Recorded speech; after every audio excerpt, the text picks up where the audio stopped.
we are reaching out to all of our advocates and our past camp participants and our Leadership Academy attendees. And we want them to tell us how they're doing and how their participation with us affected them and what they're doing now, so that they can kind of share their success story, so that you can be a successful, thriving person, a superhero with Tourette Syndrome. And we know that those stories will inspire the kids who are coming up behind them. So anybody who came from outside of New Jersey, we'd love to hear your story. Welcome to The Uptick, brought to you by the New Jersey Center for Tourette Syndrome and Associated Disorders, empowering children and adults through education, advocacy, and research by sharing the stories and experiences relevant to the TS community. Hello, and thank you for joining us on The Uptick, brought to you by the New Jersey Center for Tourette Syndrome and Associated Disorders. Before we introduce our guest, I have a special announcement. On October 17th, we'll be hosting the NJCTS 20th Anniversary Keeping the Faith Gala. We're celebrating 20 years as an organization at the Bridgewater Marriott in Bridgewater, New Jersey. The gala will feature a cocktail reception, seated dinner, dessert, silent and live auctions, and a presentation. We would love for you to join us at the gala, and you can purchase a ticket at njcts.org/gala. Now, if you can't make it in person, that's okay too. You can also make a donation at njcts.org. Your contributions will help us continue our signature programming, such as our education outreach, youth development programs, congressional lobbying, family retreat weekend, the Leadership Academy, and the Tourette Clinic at Rutgers University. In today's episode, I have the privilege of speaking with Hilary Kruchowy. Hilary is the new executive director of NJCTS, and she started on July 11th. We'll talk about Hilary's background and goals for the organization, and we'll unpack a little bit more about what all NJCTS does as an organization and how it supports our community. Hilary, how are you doing today? I'm doing great. Thank you. If you could start by telling us a little bit about your background professionally in nonprofits. I know you've been at NJCTS for a couple of years now. Do you want to walk us through a little bit of your involvement with us? I'd be happy to.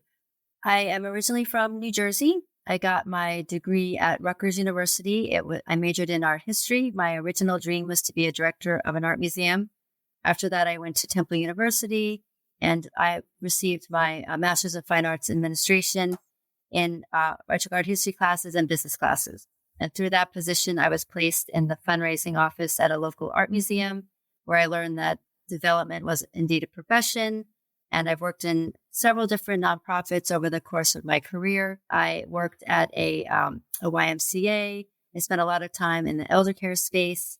And I have worked throughout New Jersey, which has been very helpful in joining this organization because we are statewide. I know before this, you were Director of Development for 2 years for NJCTS. For listeners who don't know, what does the Director of Development do?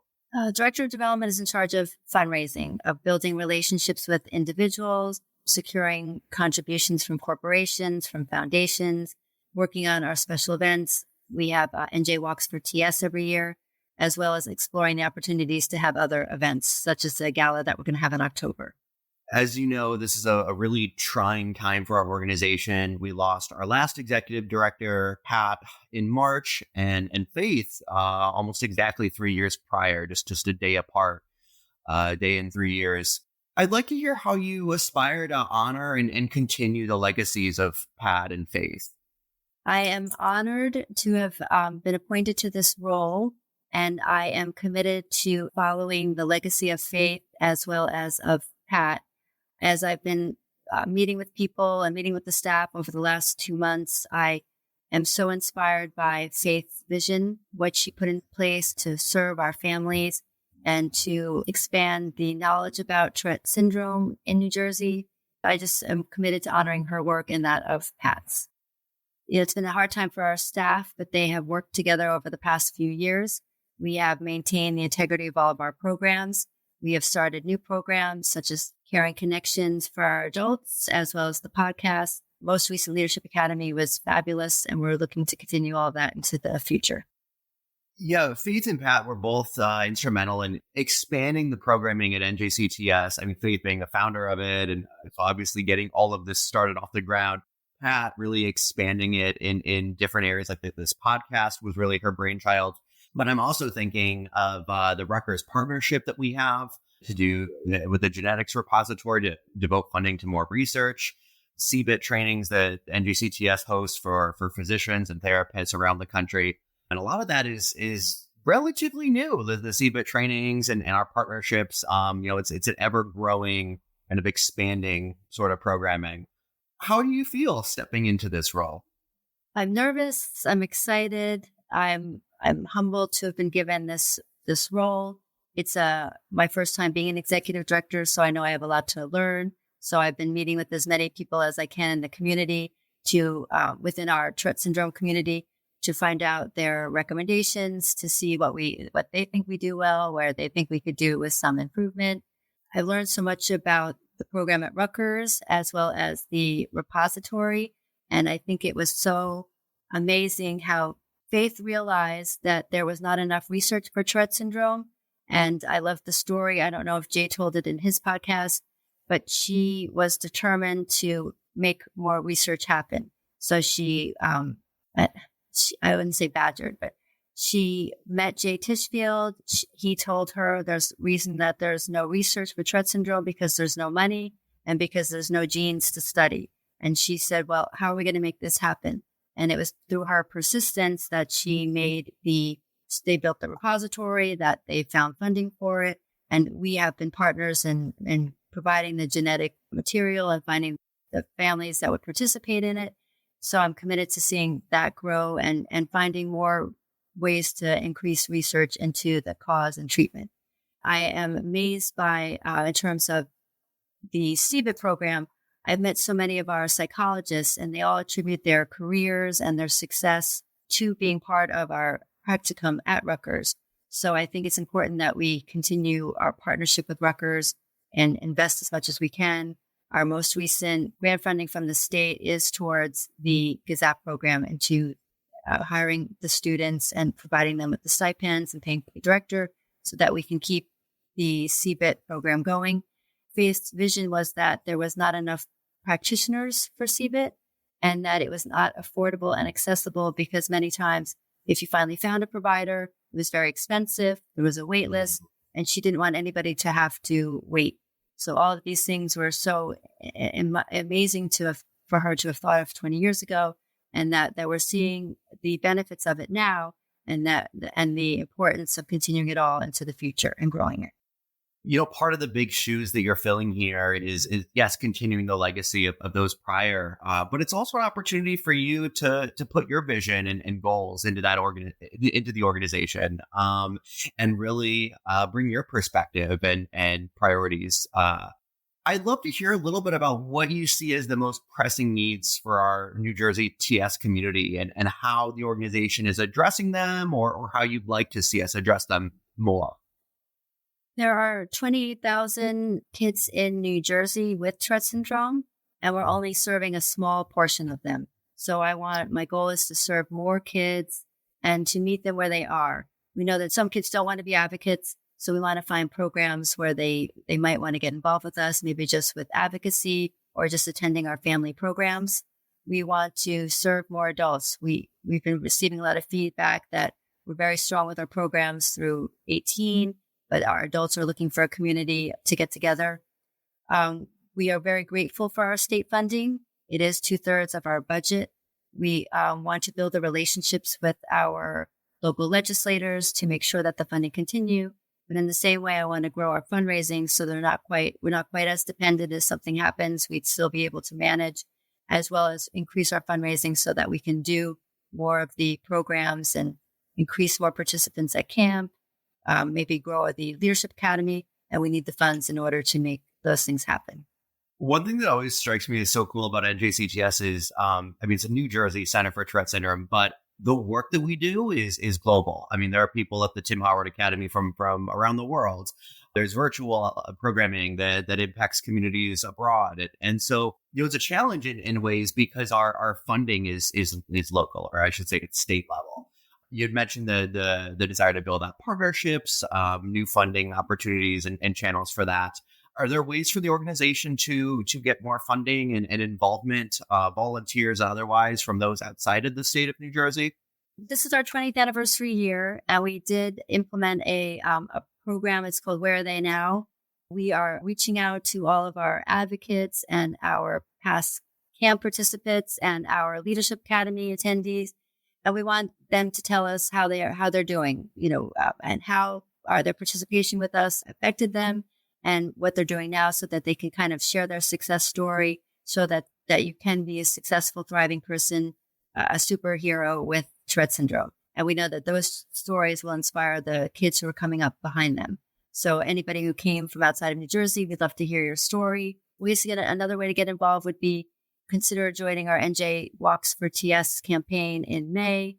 You don't have to come to the event to help us raise money. You could put together a campaign on our peer-to-peer website that will be going live in January, and even sending letters to our legislators about the impact of NJCTS on your life or on TS, and just encourage them to help funding us.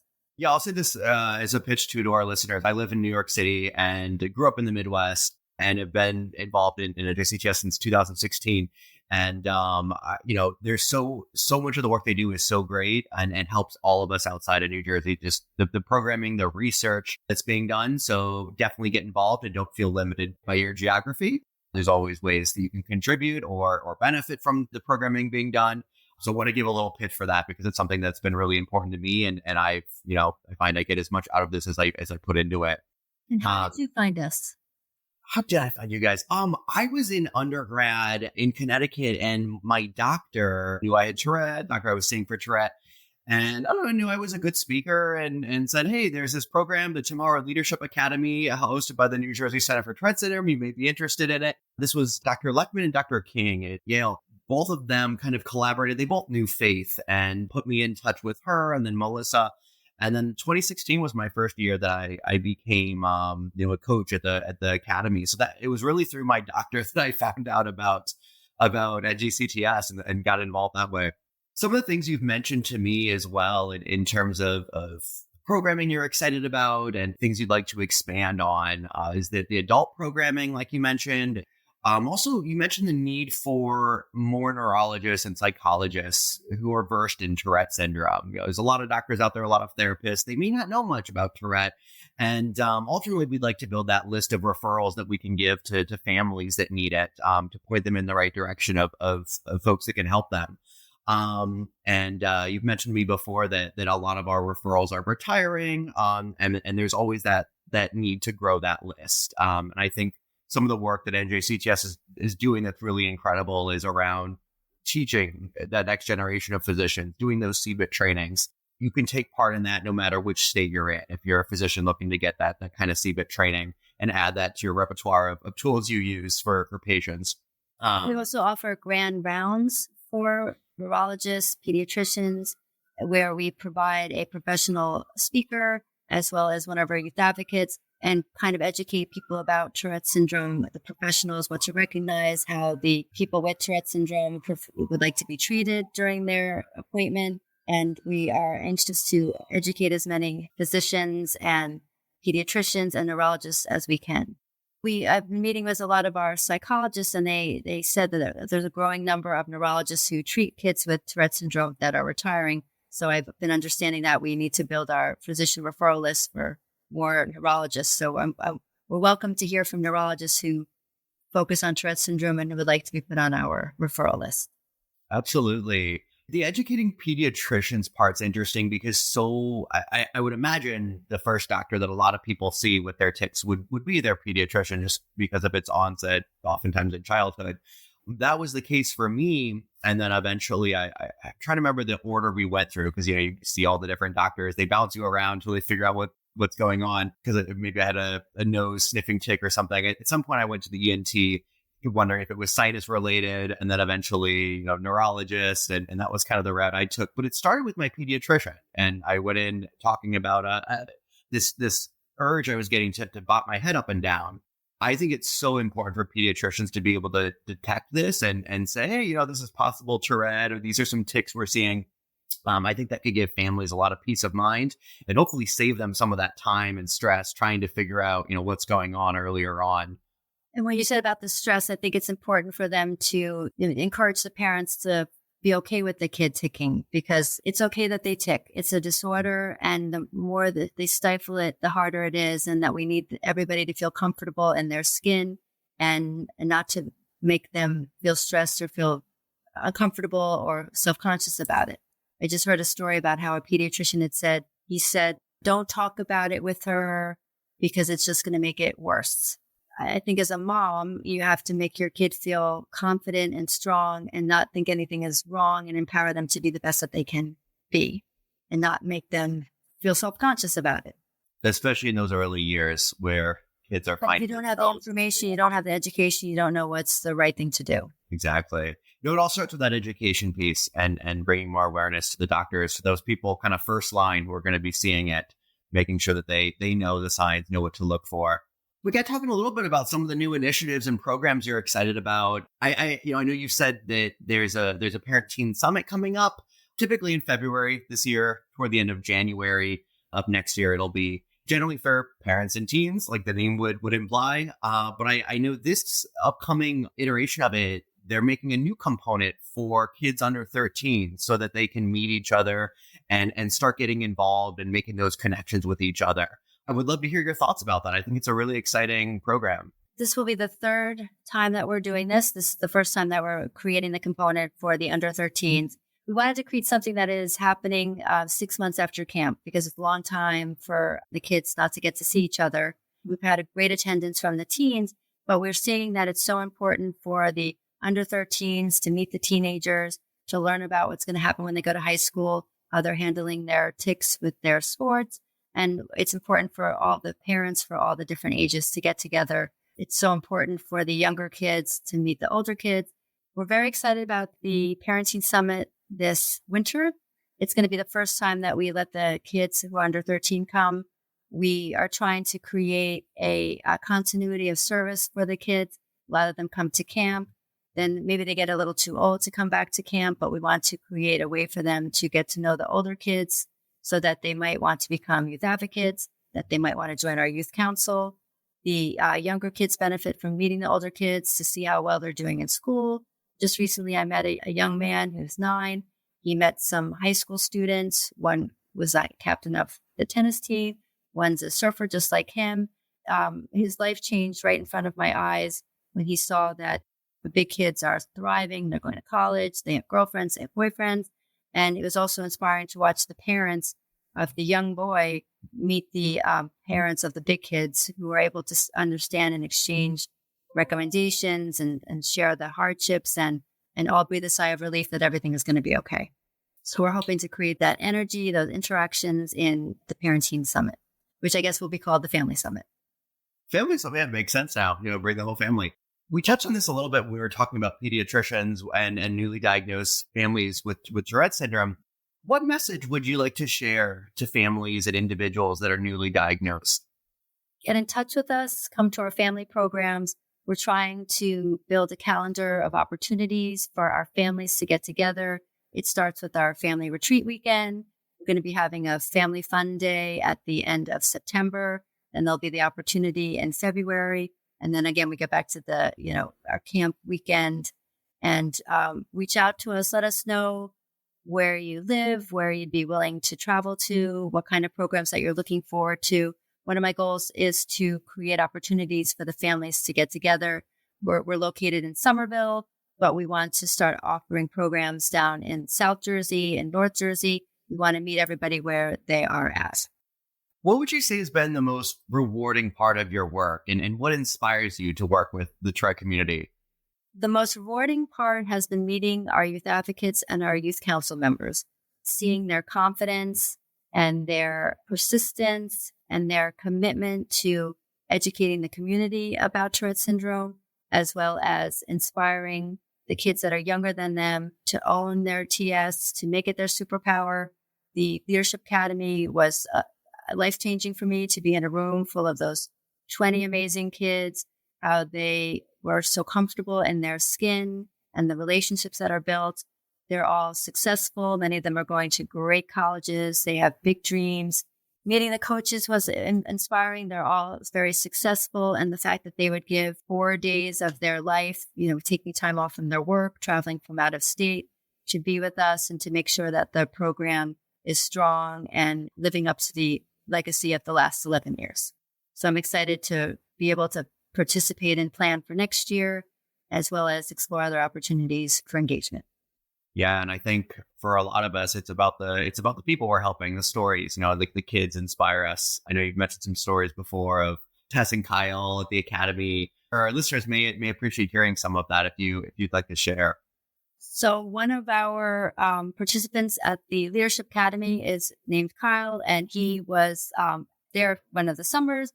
He was going for the tour of the repository, and he met one of the scientists who was working there, and he recognized her. And he said to her, "I recognize you. You were the advocate who came to my school. And when you came and you made a presentation about Tourette Syndrome to my class, you changed my life. And I immediately decided that I was also going to become an advocate just like you, so that I would help the other kids behind me and make them feel comfortable and help them navigate living life with Tourette Syndrome." In that moment, I realized that I was passionate about this mission and was ready to commit my career to making sure that we can implement all of the programs that we can.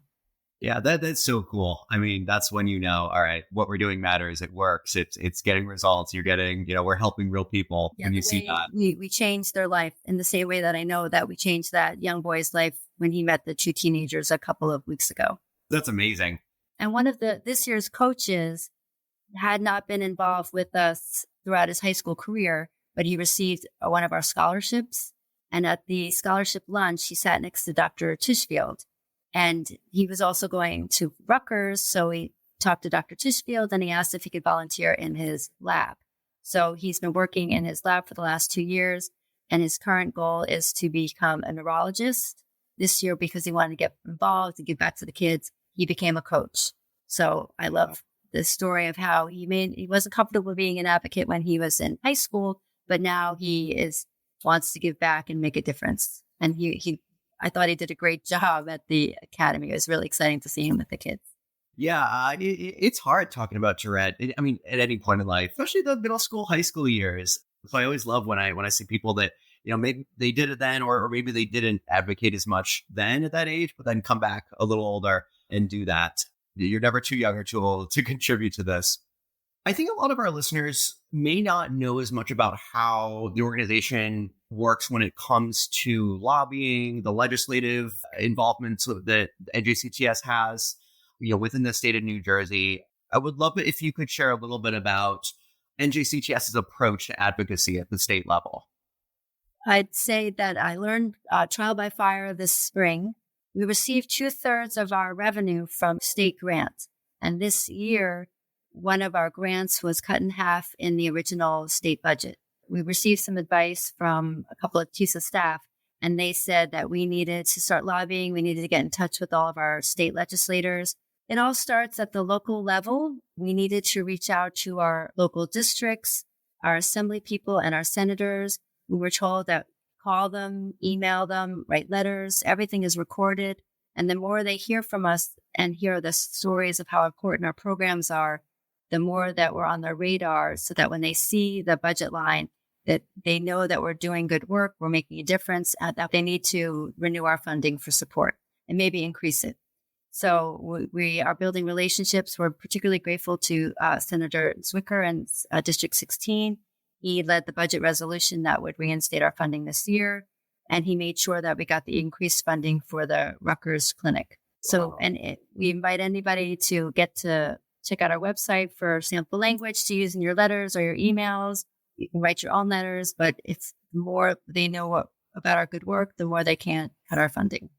Yeah, I really want to underscore this because this was so important. And you can do this no matter where you live. My brother and I were writing letters and we're outside of New Jersey. We're writing letters to the legislators in New Jersey. But it was a big risk of losing that funding. And that would have impacted the programming that the organization can do. This podcast may have been affected by it. The Leadership Academy, the walks, the pretty much everything could have been touched because it was such a significant amount of money that was at risk of being lost. And it really is a testament to the community that people were calling their legislators, writing those letters. They were able to secure that funding again for another year. So it does work, get involved, send those messages. It really is that team effort. We never want to take our funding for granted here. A lot of us had that scare earlier this spring that it felt very real. Like there was a good chance that they just weren't going to get that money. And so I'm thrilled that didn't happen. It all worked out. But I think it underscores the need for everyone to stay diligent and involved and, contacting your reps and all of that to keep that going. And actually, on that note, how can our listeners get involved with NJCTS and support the ongoing work we do?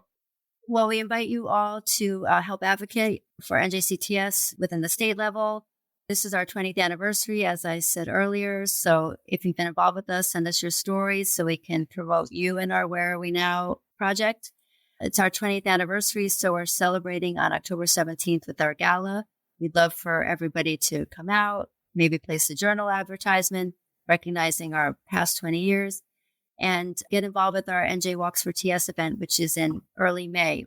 The campaign goes from March through June, but we will be having an in-person walk at the beginning of May. We'll be setting the date in January for that. But we're really trying to diversify our funding, make sure that we have a strong fundraising campaign. In case something happens to our state funding, we'll be okay. We'll still be able to operate as we are and do all of the programs that we are doing well as add more to it, more family events, maybe increase the stipends over at the Rutgers Clinic, invite more camp families to join us, have more kids at the Leadership Academy. So we need to diversify our funding. So we welcome you to get involved with us as volunteers for the walk. We're always looking for new board members. We're always looking for more volunteers. I assume people who want to stay in the loop on updates and registrations can sign up for the mailing list. Sign up for our mailing list. Follow us on your preferred social media site. We're on Facebook, Instagram, TikTok. We had great success recruiting youth advocates recently because of our TikTok. We also have a really great blog that the youth council members participate in. At once a month, they write their experiences. We had one of our students just went to boarding school, so she talked about that adjustment, talk about learning to drive, dating. The youth council tries to look at different things and try to share their experiences. That's great. Any closing remarks to share with our listeners? I'm excited to assume this position, and I'm looking forward to meeting as many folks in this community as I can and promoting TS awareness and fulfilling the legacy of Faith and Pat who came before me. Wonderful. Well, we're fortunate to have you and looking forward to working with you. To wish you all the best of success in this new role. Thank you. To our listeners, thank you for joining in. Please stay tuned. In 2 Tuesdays from now, we'll launch our next episode. Thank you so much.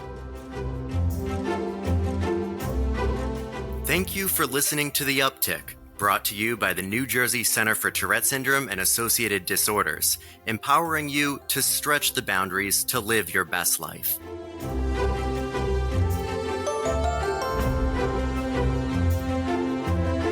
The NJ Center for Tourette Syndrome and Associated Disorders, NJCTS, its directors and employees assume no responsibility for the accuracy, completeness, objectivity, or usefulness of the information presented on this podcast. We do not endorse any recommendation or opinion made by any guest, nor do we advocate any treatment.